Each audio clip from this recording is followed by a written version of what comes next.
Hello students, today we are going to understand chapter 9, that is the Great Stone Face Part 1.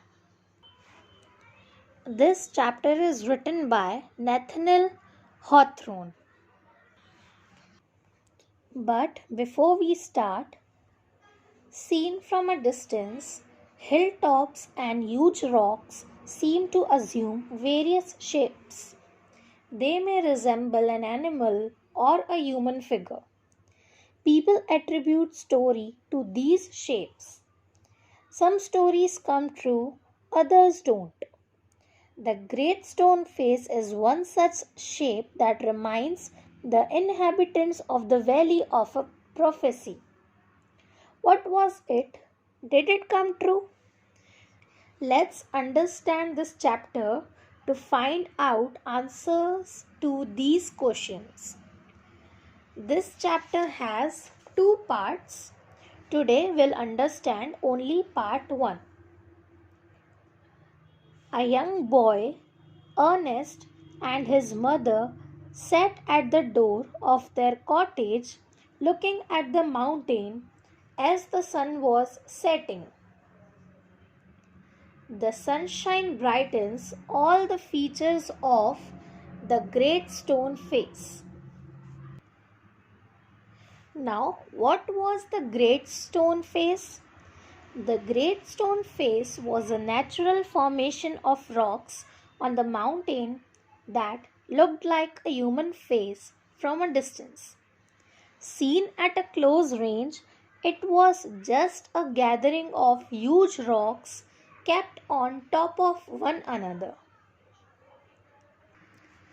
The Great Stone was a work of nature formed on the perpendicular side of a mountain by some immense rock.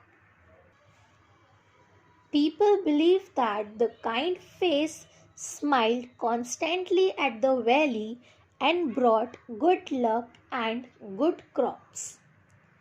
Ernest wished the great face could speak, as surely such a kind face would have a soothing voice. He would be able to love any man with a face like that. The boy's mother then told him of a prediction that a child would be born around that region who would be the greatest and kindest person of his time. His face would look exactly like that of the great face. She had heard of this story from her mother. Many people believed this story, but others dismissed it as false. Ernest hoped he would live to see that great man, and his wise, affectionate, and thoughtful mother did not discourage the boy's innocent wish. Ernest always remembered the story about the great face as he was growing up. He helped his mother and loved her dearly. He grew up to be a gentle and quiet young man. He considered the great face to be his teacher and felt it passed a special, kind smile at him. A young boy named Gathergold had left the valley years ago to stay at a seaport. He had worked as a shopkeeper. He had become extremely prosperous as he was good at business. He became so rich that it would have taken time 100 years to count his wealth. He wanted to spend last days of his life back home.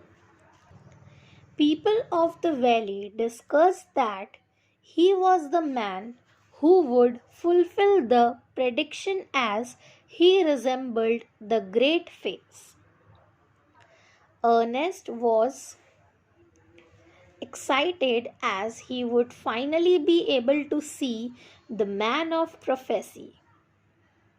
The people shouted that the great man had appeared as a horse carriage carrying Gether gold passed by. Ernest was confused and disappointed as he could not find resemblance between the kind great face and the sharp, calculative face of Gether gold. As he looked up at the great face, it seemed to say to him that one day the man will come.